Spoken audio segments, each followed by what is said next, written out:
Shri Harikrishna Heights इथं अत्यंत वाजवी दरात 25 एमिरेट्स आणि प्रशस्त पार्किंगसह 2 आणि 3 BHK रेडी पोझिशन फ्लॅट्स उपलब्ध. बुकिंगसाठी संपर्क पार्श्वनाथ प्रोजेक्ट 9090 78 78 33.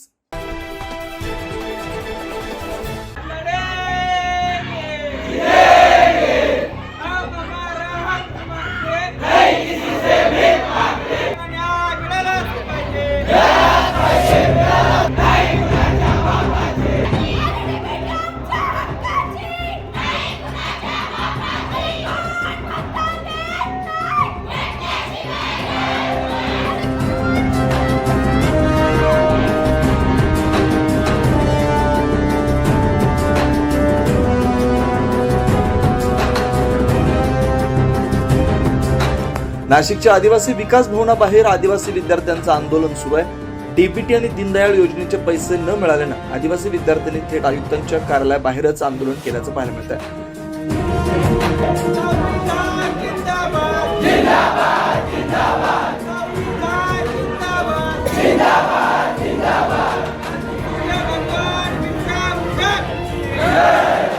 जोपर्यंत आयुक्त GR काढत नाहीत तोपर्यंत आम्ही त्या ठिकाणाहून उठणार नाही असा पवित्र आंदोलकांनी घेतलाय.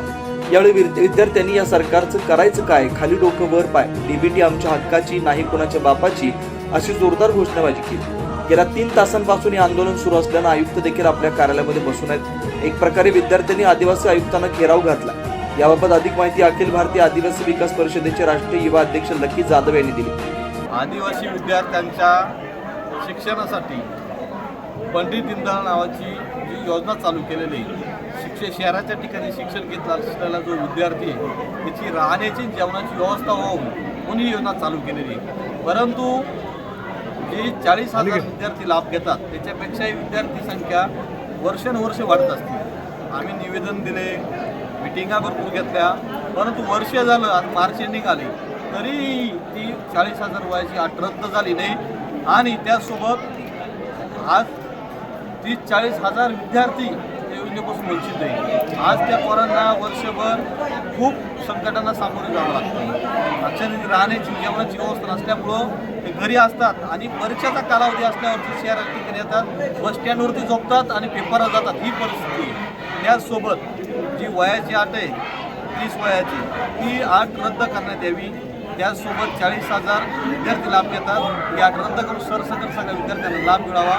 त्यासोबत ही योजना ग्रामीणच्या ठिकाणी तालुक्याला लागू व्हावी यासाठी सर्व विद्यार्थी आदिवासी विकास मंत्री अशोक उईके यांच्या छाताडावरती आज बसलेले आणि त्याचा न्याय मागण्यासाठी आलेले. जोपर्यंत GR निघत नाही तोपर्यंत एकही विद्यार्थी जाणार नाही.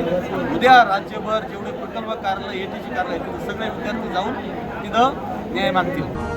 दरम्यान आमची घरची परिस्थिती हालाकीची आहे. आमचे शिक्षण देखील यामुळे थांबलंय. त्यामुळे आमच्या हक्काची डीबीटी, आमच्या हक्काचे पैसे आम्हाला मिळाल्याशिवाय आम्ही थांबणार नाही याची भूमिका आंदोलक विद्यार्थ्यांनी घेतली आहे.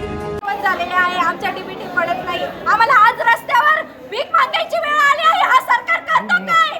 आम्ही शिक्षणाला पाणी कुठून द्यायचं? आमच्या घरच्यांची परिस्थिती काय एवढी चांगली आहे? आमच्या हक्काचे आम्हाला पैसे मिळालेच पाहिजे. दररोज आम्ही इथं चक्र मारतो, नेहमी आम्हाला उलटून उत्तरं मिळतात. ही काय परिस्थिती आहे? आज आमच्या विद्यार्थ्यांना सगळ्यांना रस्त्यावर येण्याची वेळ आलेली आहे.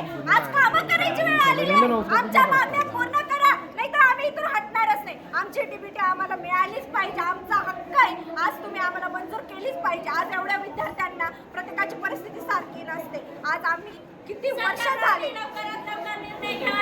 आमच्या मागण्या आहे. आम्हाला लवकर आमचा निर्णय भेटलाच पाहिजे, त्याशिवाय आम्ही इथून हलणार नाही. अरे या सरकारचं करायचं काय?